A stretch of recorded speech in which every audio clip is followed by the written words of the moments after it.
Let me ask you a question, my friend. Have you ever started working on a project with the end goal in mind, but maybe didn't think through all of the steps and end up in a situation where you actually have to stop what you're doing and start over because you've missed something?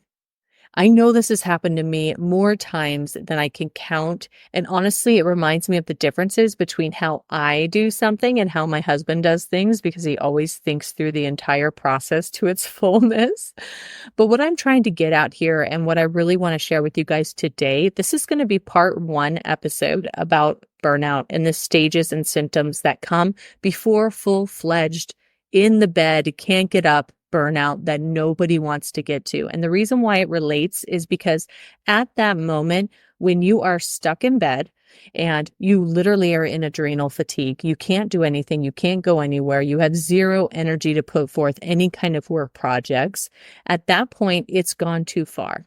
Now you have to backpedal by so much that it almost changes everything about your daily routine.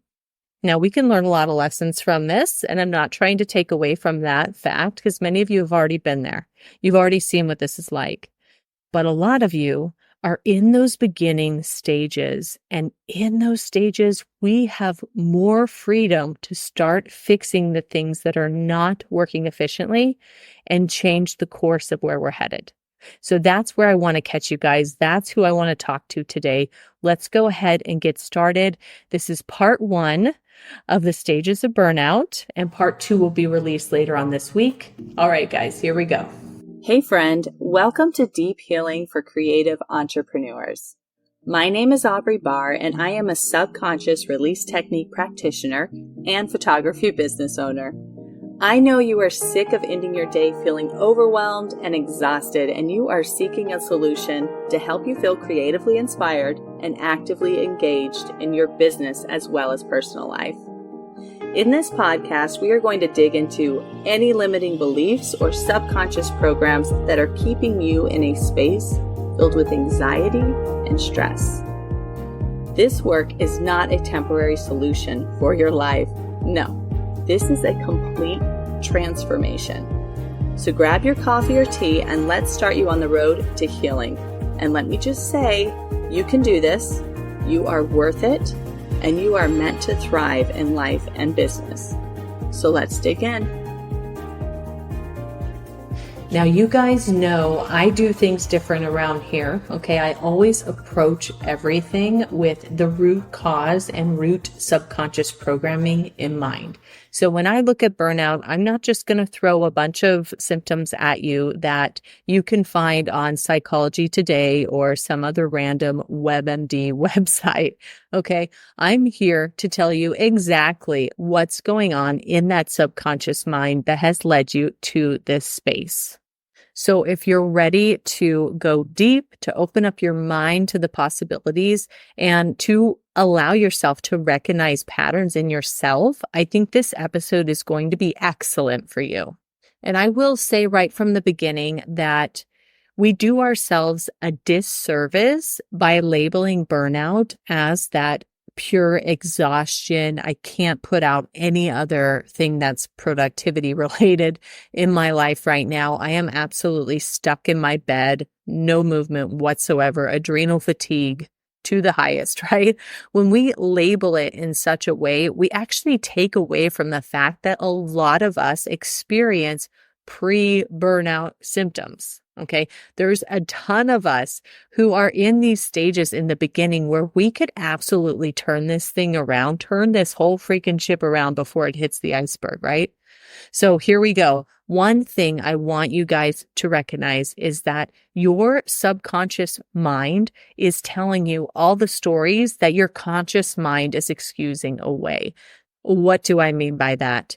What I mean is you cannot possibly recognize all of these subconscious programs that are going on in your head right now. It's not even a thing. You have about 60,000 of those a day. So wherever you're at, let me tell you, our mind is like, nope, I'm not going to see that one. I don't like that one. But you know what? You might end up acting out these subconscious programs through your daily work routine. So you might feel halfway through your day like, I am absolutely flooded with work. I'm not getting anything done. I don't feel productive at all. And the underlying belief system might be something like, I'm a failure or nothing I do works. I know when we can all understand that there's a root problem here, it will shift the way that we respond to these symptoms. So that's why I want to bring attention to that. I want to put it under the magnifying glass. I want you guys to start seeing that as, wait a second, why am I feeling this way? Right? That is the first step in being able to recognize it and stop it in its tracks. So what are some big symptoms that people recognize and brush aside and call them normal when they are actually in the pre-stages of burnout? One is going to be overwhelm. That's probably pretty obvious. And I'll tell you why, because we associate overwhelm with work, right? Or new parenting. I will say that a lot of people associate overwhelm with having a baby at home. So that new parenting phase, it absolutely can tie into that. But don't get me wrong, burnout is not just for work. I mean, burnout is literally just giving so much of yourself that you have nothing left to give. So those of you who are at home, please understand that, or those of you who have spouses that are home. As we look at overwhelm, we know that some of the root causes have to do with pushing ourselves, right? We have this beautiful, amazing, incredible hard work ethic. And then we have what we like to call the glorification of busyness, right? Because we can all be more worried about being busy than we are about how much productivity we actually got done during that allotted amount of time.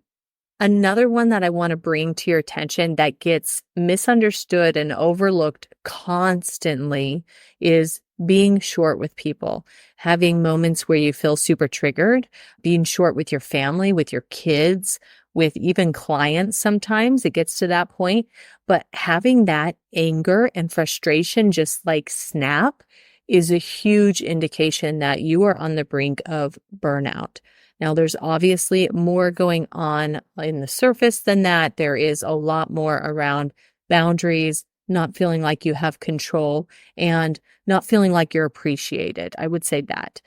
With being short fused and having a reaction or a triggered response, it's a nervous system dysregulation, first off the bat, but also it gets overlooked so often as, quote, normal, right? Everybody feels like, well, so-and-so just does that. That's just how they are. That's their normal. It's okay for me to do it because, I hang around this friend of mine and she does it too, or whatever. It's like we are always trying to justify that one and feel like it's okay because look at all the things that's expected from us, especially if you're a mom and also a small business owner and also a wife and whatever else you do. It feels like a lot. We feel like we are being put on a pedestal at all times to perform in a certain way.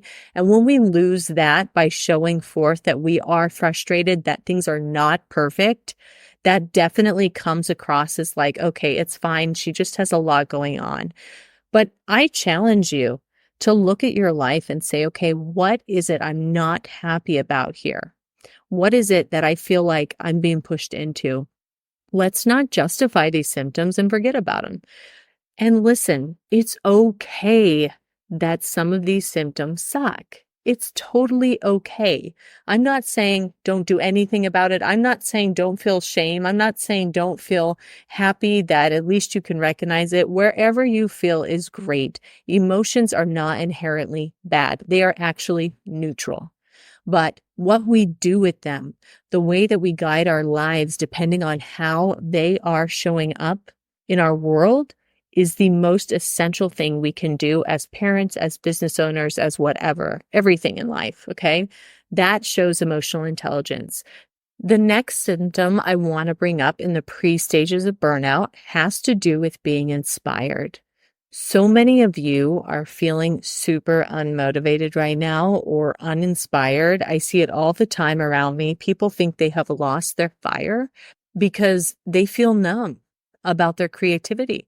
They're not imagining new things. They're not going out of their way to create something that they've never done before because they honestly feel empty. They feel empty inside.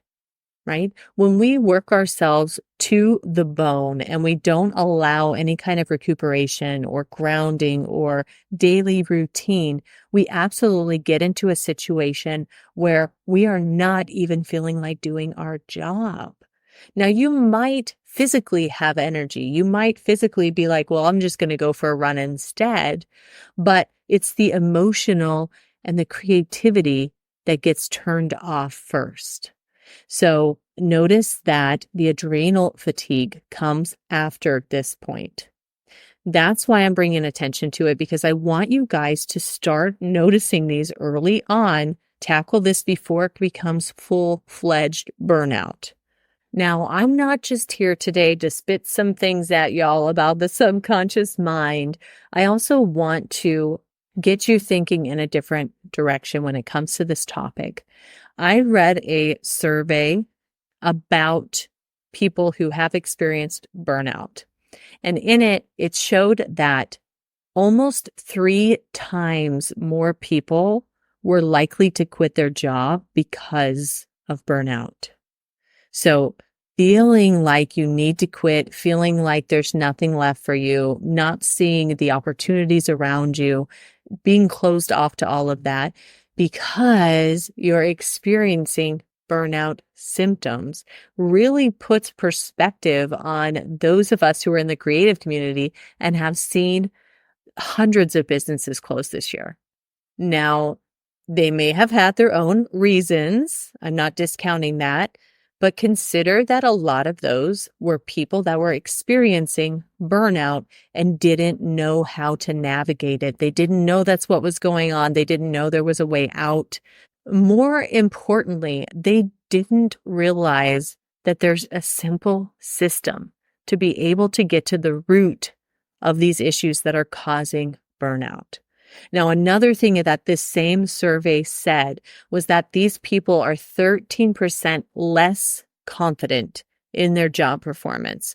So when you take away confidence from your business, especially if you run your business, imagine how much of your business relationships and experience with clients is now being affected by your lack of confidence. If I go into every day with 13% less confidence, I'm not getting anything done. I swear to you, being confident in what I do for people in my business has been a massive shift for me through my healing process. Personally, I can tell you 100%. So I can't even imagine being able to do this job and not feeling confident. That is massive. For those of you who are really questioning, should I continue doing this job of mine? Should I continue with my business? Maybe you're making a lot of money. Maybe you're bringing in everything you've wanted to, but you look at your time allotment and you look at your life and you wonder, how can I change this? Because something just isn't sitting right. I had a client, Anne, who was dealing with the beginning stages of burnout, and that was showing up for her as being super testy with her kids. She would wake up straight from the morning, and not only would she have anxiety from the second she opened her eyes, but that anxiety would manifest through yelling at her kids, being short with her spouse, and not showing up the way that she felt good about. So she was feeling a lot of guilt, a lot of shame, just absolutely in the dirt, not happy with things, was going to quit her business so that she could do something else, work for somebody else, get some of this weight off of her chest.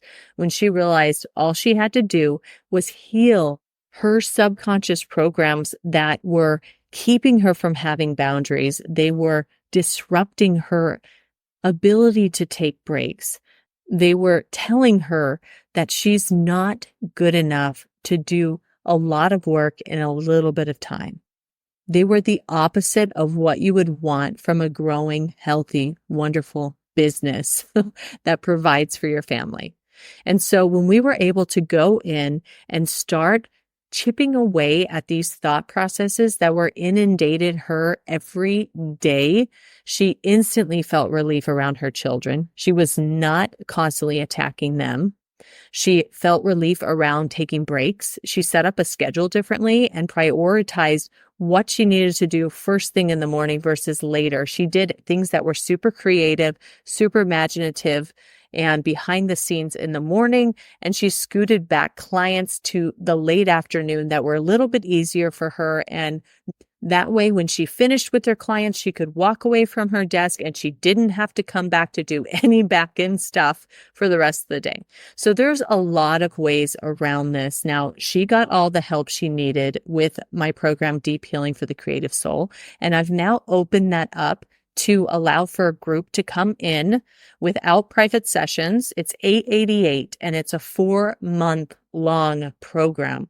We cover so much of what we talked about today. Whatever you have going on inside your subconscious mind, we are going to tackle every single week. We are going to release more and more things that are keeping you away from that ideal dream life. And I get it. Sometimes the idea of having a dream life or things working out for the better is the furthest thing from our minds. We're just trying to get through today, check everything off our list, right? But let me tell you, that is a trauma response. That is a coping mechanism that you have set up in order to make it through your day, in order to do the things that are bare minimum for you. I don't want you at bare minimum. I don't want you skating through, waiting for that next vacation so you can have the time of your life and then come back to work again and start the whole cycle over again. That's not my thing. I am all about, let's get to the root. Let's get it done with. Okay. Let's not put healing on this pedestal that it can never be reached. And it's just so far away and it's so hard and it's so difficult and it takes so much commitment and so much money. I find that absolutely asinine. I'm going to tell you right now, people get triggered when I put things out there that say healing is easy. But here's my reason behind that. I'm not saying that I'm completely healed and I never have to work on myself again. But there's nothing that comes up in my life that I cannot tackle because I have a system. I've proven over and over again that this system works for healing subconscious programs. I've helped other people to see that it works. And guess what? When you know you have something that works, you don't look at life like it's hopeless.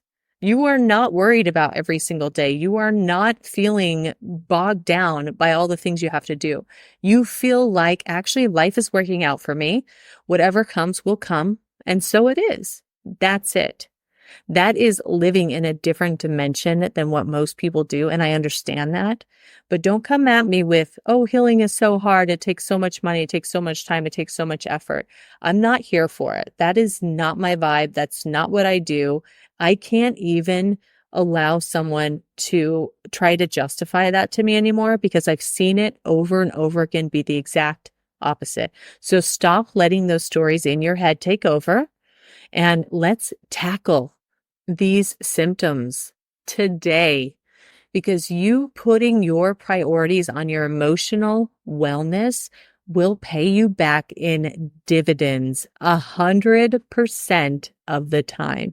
I can promise you that. You are not here to suffer. You are not here to feel overwhelmed. You are not here to quit because you feel like giving up. That is not your purpose. Let's look at what your purpose is and join me in a couple days for part 2 of this burnout episode. And we're going to dig into some gnarly thoughts. And guess what? We're going to release them. I am absolutely going to release them with you. My gift to you. Can't wait to see you guys. Have a beautiful day. We'll talk soon. I hope this podcast spoke to you in some way. If it did, please go ahead and leave me a review and subscribe so that I know you're enjoying what you hear. And further, if you know somebody else who owns their own creative business and struggles with anything that we spoke about, Please pass this on, because it is my hope that we will be able to build a community of like-minded individuals who love on each other and appreciate the many facets that make our creative business so unique. And lastly, check out the show notes to find my free Facebook community and other useful links to work with me. All right, friend, see you soon.